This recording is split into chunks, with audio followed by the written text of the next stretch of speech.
Joining us now on Midnight Mania Sports is former Major League Baseball player and Boston Red Sox, Jeff Frye. Jeff, thank you for taking time to call into the show.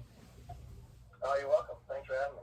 So, Jeff, you spent parts of 8 seasons in the big leagues. What was your journey like to get to that point where you were a Major League Baseball player? Oh, it was a long road. I mean, kind of unexpected, I think, that I would ever make it to the major leagues, considering, getting drafted at a tryout out of a tryout camp as a senior in an NAI school in a small Oklahoma town, and I think I was pretty much drafted as an organizational type player and just happened to overachieve a little bit. Jeff, did you ever idolize a favorite player or a team growing up? I had a bunch of them. I grew up in the Bay Area in California, and I was a Giants fan. I was brainwashed as a child that I had no choice but to like the Giants, the 49ers, and the Warriors. So when I was little, Willie Mays was my first hero, and then kind of Willie McCovey, Jack Clark, and then as I got a little bit older, I moved to the Midwest, and I really became a big fan of Cal Ripken Jr. And you spent most of your baseball career with the Boston Red Sox. What was your time like with the Red Sox, moving from the West Coast, where you grew up, all the way across to the East Coast? Oh, I loved it. I had my best years in Boston, and it was I kind of thrived being in a pressure cooker situation. I mean, the way I describe it best is I played for the Rangers, the Red Sox, the Rockies, and the Blue Jays, and there was nowhere that quite like Boston. It was like, right.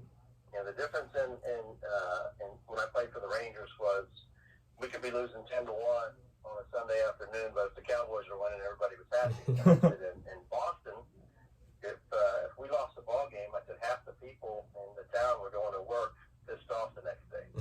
Exactly. It was life or death, and I mean, I just enjoyed the passion of the Boston fans. Yeah, that's how it is up here with all the major sports as well. Yeah. You were able to play multiple positions in the big leagues. What were some of the challenges that you faced playing numerous positions? Well, I didn't have a glove for every position. A lot of people probably don't realize that, a third baseman a lot of times uses a bigger glove than a second baseman, and the outfielder uses a bigger glove than all of them. And I remember, it was kind of I was forced to do it because I didn't have much experience doing that coming up, and it was all really because when the Red Sox signed Jose Offerman, Jimmy Williams wanted me in the lineup, but Jose Offerman was our second baseman, so he started asking me if I could play other positions, and I just said yes, not even knowing if I could. I just figured if I could play second base with a little tiny glove, I could probably play the outfield with a glove twice the size. And actually one time we were in desperate need of a first baseman, and he goes, "Hey, Frito, can you play first?" I said, "Heck yeah, Jimmy." And I looked around the dugout and said, "Who's got a glove?" And I went out and played one inning of first base, and it just so happens that one inning I made a diving catch and dove back to first for a unassisted double play, my only inning at first base. Do you feel that versatility, playing multiple positions, helped you extend your MLB career at all?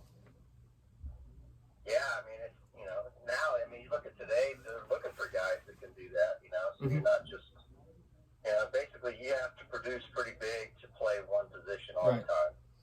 And, it did help. It was just, I was kind of forced, primarily a second baseman. I didn't really have a strong enough arm to play the left side for very long.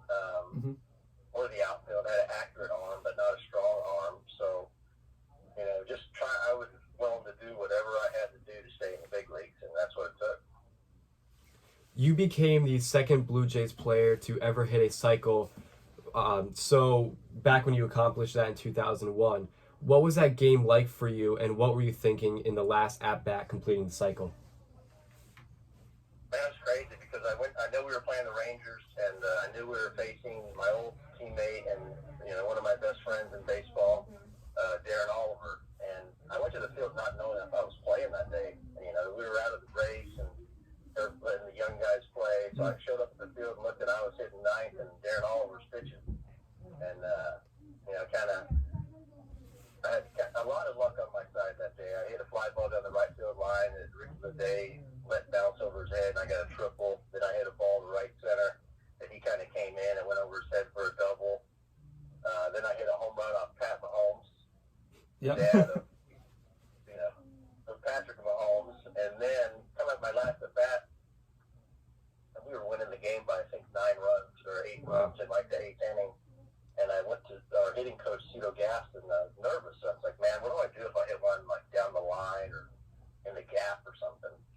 Where I know I can get a double. He goes, stop it first and tell him that I told you to. I said, are you sure? And he goes, yep. So I go up to home plate, and I'm like so nervous. I'm like shaking. We're winning by 8 runs. The game is not in the balance at all. So I get to, I should have hit the first pitch. It was fastball down the middle. I think I got to a 2-1 count, and I've hit more singles in my career than any other type of hit. And I hit a line drive over Michael Young's head at second base, and sure enough, it goes all the way to the wall. And I'm rounding first, yelling at the first base coach, Garth Orch, what do I do? What do I do?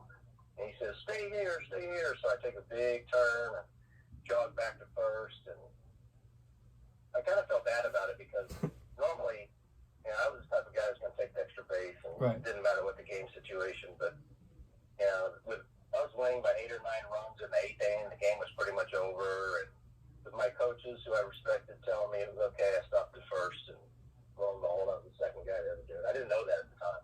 That's awesome, and that's a memory that you'll have for your entire lifetime, and a lot of Blue Jays fans will remember as well.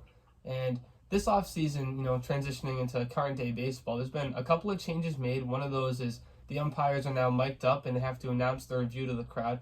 Do you think this is a good move by miking up the umpires and making them connected to the crowd, or will this slow down the game anymore? I don't like it, but I don't like a lot of the new changes. I think that the game's already slow enough as it is, and this is just going to make it slower. And, I can just tell you, I can't use the words that were used to me when I was playing, but there were a lot of times that there were some 4-letter cuss words coming out of umpires, and I was yelling at me, and I don't know if they're going to be able to hold back. And it's going to be a transition for them for sure, because they get pretty upset. I still believe that the umpires are upset at the players for when they went on strike and we didn't stand by them. That's interesting, and it's going to be a big transition, like you said, for the umpires, because even at home you can kind of tell some of the umpires go back and forth with the coaches, and they do have a lot of pressure on them. But modernizing the game, I think, continues to make it slow in a lot of ways. And yeah, I don't see how this stuff is speeding the game up at all. Right. It's a replay and all these things. Is really limiting the amount of trips to the mound going to speed the game up? That hasn't seemed to do much. And then, pitch clocks, and I don't know. You can only, you have to throw to 3 batters. I don't know. I don't like all the new changes. I think we have a great game, and I don't know why we're trying to tinker with it. There have been talks of the MLB eliminating 40 or more minor league teams. What impact does that have on a player's future in the game of baseball? I think it's huge. I hope it doesn't go through. Not just the players, but look at these small towns that support these minor league teams. That's 5 months a year where these towns are excited about baseball. They support these kids, and 42 teams times 25 players. That's a lot of players, and I don't think it's fair, because it's not just the top prospects that make it to the big leagues. There's guys that come through. Mike Piazza was a 60th round draft pick. John Mattingly was like a 40-something round draft pick. And are we going to go away from these guys and these diamonds in the rough that nobody knows about not have a chance to make it? There's so many. You see so many of these top prospects never pan out, and I just don't like it. And what a lot of fans don't realize is that a lot of these stadiums aren't just small little hometown stadiums. These are nice ballparks, a lot of these places, and for the local communities it means a lot, like you said, and they put a lot of work and a lot of money into these ballparks, and then for them to just go away would really destroy the economy in a lot of places around the ballparks. It really would. These people look forward. I just remember my years going in the minor leagues, and they had the same people every year working the stadiums and concessions, and people love that stuff. They live for that stuff, and to just, I'm pretty sure baseball's Right. That we don't have to hurt 42 small towns, and the idea that they're going to bring in independent league teams. Well, I've been to independent league games. Nobody goes to those games. They want to watch future major leaguers grow, and and watch their path to the big leagues. And I think it'd be very bad for baseball. Yeah. After baseball, you became a sports agent. So how did that start for you, and what was that transition like? Oh, it was just kind of like on a whim that a friend of mine asked me if I wanted to do it, and I wanted to stay in the game, but I didn't want to start traveling, buses in the minor leagues or coaching, and it just kind of jumped right in. And one of my old teammates, I swear it was less than a month, and I'd been an agent. Darren Oliver called me and said, "Hey man, I need you to give me a job." And I said, "Well, you're represented by Scott Boras." He goes, "Well, stay on the phone. I want you to hear me fire him." I said, "No, just call me back." And he called me back, and I played for the Rockies the year before, and I called the Rockies and talked to them, and I said, "Hey, Darren's looking for an invitation to spring training. He went to winter ball this year to try and revive his career." And they said, "You know what? We'll bring him to camp." And so I called Darren within 24 hours, had him an invitation to spring training, and the Rockies said that, Scott Boras had called early on, but we'd never heard back from him. But things have changed for our organization, and we'd love to give Darren an opportunity. And he played That's great. 9 more years after that. Wow. Yeah, well, thank you very much, Jeff, for calling into the show today. I really appreciate your time.